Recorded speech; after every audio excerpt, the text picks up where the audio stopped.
पौड़ा-गुड़ा school की बदहाल व्यवस्था, शौचालय नहीं, भवन तैयार फिर भी हस्तांतरण अटका। जगदलपुर मुख्यालय से महज 10 किलोमीटर दूर स्थित उच्च माध्यमिक विद्यालय पौड़ा-गुड़ा सरकार के दावों की पोल खोल रहा है। स्वच्छ भारत मिशन के तहत सभी स्कूलों में शौचालय निर्माण का दावा किया गया था, लेकिन इस स्कूल में शिक्षक और छात्र आज भी जंगल जाकर शौच के लिए मजबूर हैं।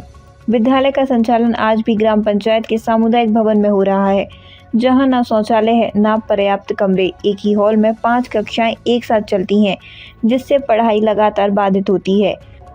सबसे बड़ा सवाल, जब नया स्कूल भवन 1 साल पहले बनकर तैयार हो चुका है तो उसका हस्तांतरण अब तक क्यों नहीं? अधिकारियों द्वारा हर बार तकनीकी खामी का बहाना बनाए जाने से ग्रामीण और स्टाफ में नाराजगी बढ़ रही है। शिक्षकों का कहना है कि उन्होंने कई बार जनप्रतिनिधियों व वरिष्ठ अधिकारियों को सूचना दी, लेकिन कोई समाधान नहीं निकला। अब सवाल यही है कि कब तक बच्चे और शिक्षक मूलभूत सुविधाओं के लिए तरसते रहेंगे और कब जिम्मेदार विभाग जागेगा। पौड़ा-गुड़ा स्कूल की बदहाल व्यवस्था, शौचालय नहीं, भवन तैयार फिर भी हस्तांतरण अटका। आपके स्कूल में मैं इंस्पेक्शन के लिए आए थे, हम लोग पत्रकार साथी। बच्चे लोगों को जिस स्थिति में पढ़ाई चल रहा है, क्या बच्चे लोगों को दिक्कत नहीं हो रहा है क्या इस स्थिति में पढ़ाई करवाने के लिए? दिक्कत तो हो रहा है, क्योंकि सामुदायिक भवन में लग रहा है, 5 क्लास लगता है और 5 क्लास लगने से क्या आपस में आवाज़ टकराती है और टीचरों को भी परेशानी होता है। और मेन बात यह है कि हमारे यहाँ पर शौचालय की सुविधा नहीं है। बच्चों के लिए हम लोग करे हैं व्यवस्था, लेकिन जेंट्स स्टाफ, लेडीज स्टाफ और लड़के लोग सब बाहर जाते हैं।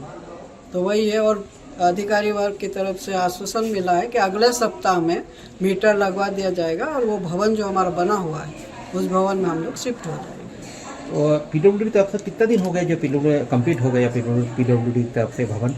मैं तो यहाँ 3 महीने से ही आई हूँ, लेकिन हो गया होगा 6-7 महीना तो हो ही गया। 6-7 महीने से ज़्यादा हो गया है जी।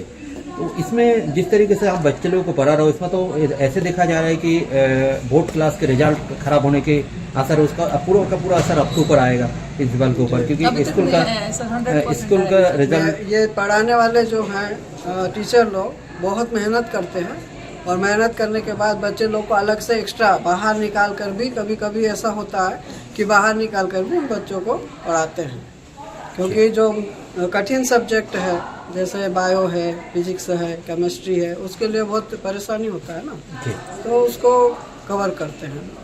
तो टीचरों का सहयोग अच्छा है, इसलिए संस्था चल रही है। आप आगे अधिकारी और से क्या मांग करना चाह रहे हैं? नहीं, उन्होंने आश्वासन दिया है कि वो अगले सप्ताह तक जैसे छुट्टियों के बाद मीटर लगवा के उद्घाटन करवा देंगे। आप लोगों को दिक्कत नहीं होता है?